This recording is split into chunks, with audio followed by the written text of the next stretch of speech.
ఇక్కడ జూబ్లీస్ కాన్స్టిట్యున్సీ ఓటర్ని నేను.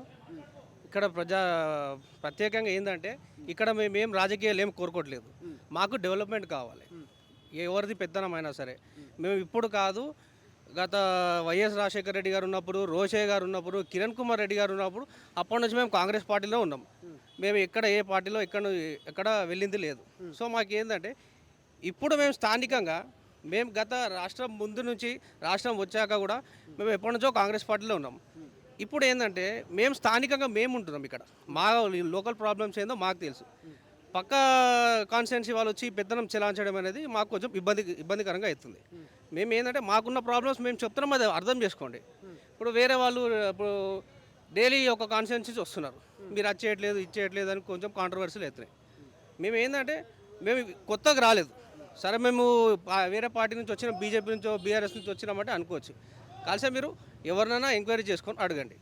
మీరు ఇవాళ రేపు మీరు వచ్చిండొచ్చు, కానీ మీరు నాకే కదా డైరెక్ట్గా మహేష్ కుమార్ గౌడ్కే చెప్పొచ్చు. డైరెక్ట్గా ఆయన పేరు తీసుకొని ఆయనకే చెప్పొచ్చు, మహేష్ గారికే చెప్పొచ్చు ఆయన పేరు తీసుకొని.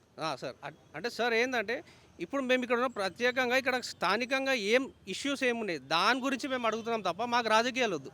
సరే మేము కాంగ్రెస్ పార్టీకి మేము ఎప్పటి నుంచో సేవ చేస్తున్నాం, పార్టీలో ఉన్నాము, ఎవరు వచ్చినా స్వీకరిస్తున్నాం. మేము మాకు పడని వాళ్ళు ఎవరు వచ్చినా స్వీకరిస్తున్నాం. కానీ ఏంటంటే మాకు డెవలప్మెంట్ కావాలి. ఇప్పుడు మేమనే కాదు, బీఆర్ఎస్లో ఉన్న వాళ్ళు కూడా అదే క్వశ్చన్. ఇప్పుడు ఎక్కడైనా సరే వాళ్ళు అడిగేది ఒక క్వశ్చన్, ఏం చేస్తున్నారు మీరు, డెవలప్మెంట్ యాక్టివిటీస్ ఏంది? ఇప్పుడు వర్షాలు వస్తే మొత్తం వాటర్ ఎంత ఫ్లడ్ వస్తుంది. పేరుకే జూబ్లీహిల్స్ కానీ అంతా ఇది స్లమ్. ఇది